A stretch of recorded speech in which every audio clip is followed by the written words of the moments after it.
If you have an idea, act on that idea. When you act on an idea, you'll get more ideas. That's how you can be more creative. That's how you can build more self-confidence. I think that's how you can get more ideas. How to change a thought into a belief. Ooh. Good one. Who's going? Who's up? Ladies I'll go first. first. Okay, let's go. Okay, I think change thought and belief is kind of like creating a habit. You have to do it and think it over and over and over again. So it's kind of like if I want to start a diet, you can't look at it that way. You have to think of it as like a change of a lifestyle. And so the more you do it, the more it becomes a habit. And so the more you think that, the more you're used to thinking in that way. There we go. I like it. Well, I don't believe that every thought needs to become a belief, though. And so I would make sure that that thought is aligned with my core values and my purpose. Like, where am I going with it? Right. So that I'm not just chasing down every single thought that comes to mind. It's kind of like what Evan said a moment ago. Not every book you have to be reading unless it's aligned with your purpose and it's taking you somewhere. I don't believe that we should be chasing down every thought. So I have to make sure that it's aligned with where you're going and causing growth. There you go. All right, Zane. Okay, 3 R's. Well, it's actually 2 R's, but they said it 3 R's, like reading, writing, and arithmetic, but it's 3 R's. Number 1, repetition. Repetition, repetition, repetition. Number 2, writing. So write that thought down over and over and over. It will become a belief inside you. Number 3, you could do this while you're sleeping. Record it. So record, and then when you're sleeping, have that going on in your subconscious mind. That thought will become a belief. And if you do it long enough, there's 2 different types. It becomes a fixed belief where no one could change it.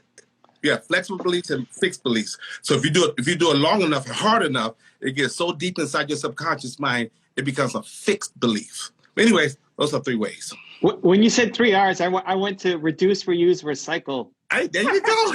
Isn't that the 3 R's? Those are the 3 R's I learned growing up. Reduce, reuse, recycle. I like Zane's 3 R's too. I think the fastest way is to be around the people. If you actually want to, like, to the point, hey, does this actually serve you or not? If it does, to be around the people who have that belief, who are steadfast in that belief, right? Because probably the people around you right now don't believe that. It's why you don't believe that. But if you're around, even virtually, like, hey, come hang out with us in Movement Makers. You're going to get some new beliefs. You're going to be with some amazing people. But whether it's just people you follow, like, think about the people you follow on Instagram. Do they help you reinforce that belief, or do they make you feel worse about yourself? And you should unfollow the people who make you feel worse. It's nothing wrong with them, but if you are consuming somebody's content and it makes you feel worse about yourself, unfollow them and surround yourself more with the people who make you feel great or make you feel that belief that you're going after.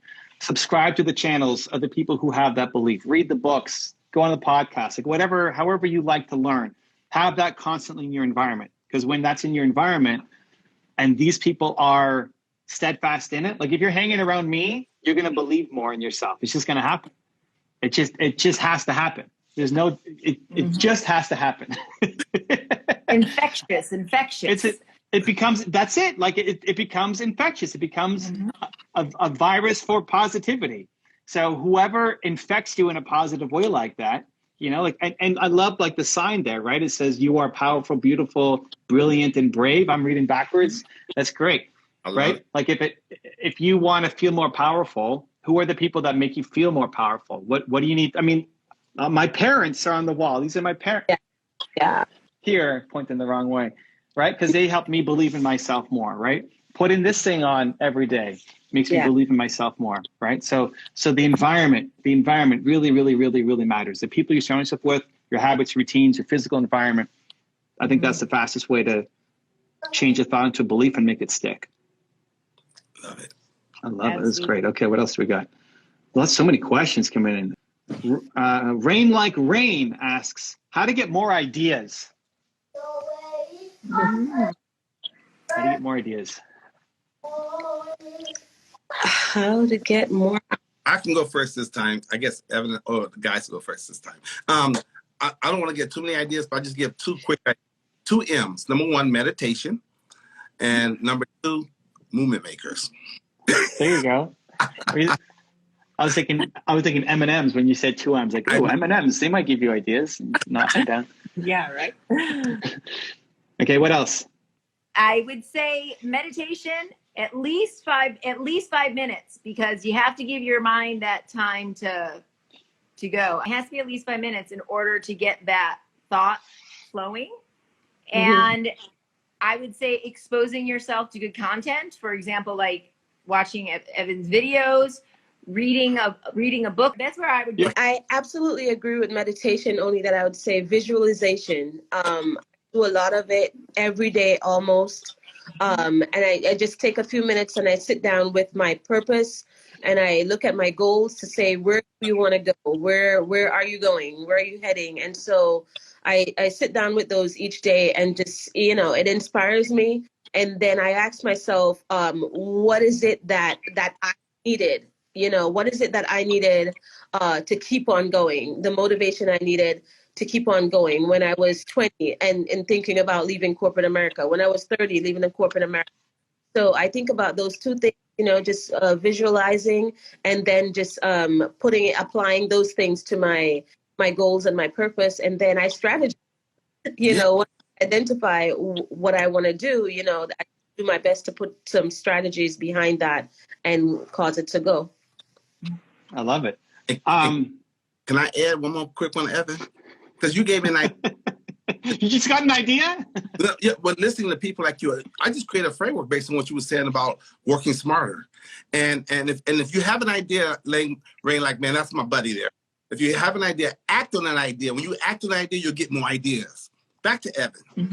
I would say two things. One is distance, and the other is newness. So distance is, if you're overscheduled and stressed out and just always on the go, it's really hard to come up with new ideas. Like, you need distance. So meditation is a form of distance. It's a place to quiet your mind and just break from the crazy that's about to happen in your day and create distance. But you can also go, why do you get so many great ideas in the shower? Why do you get great ideas when you're on vacation?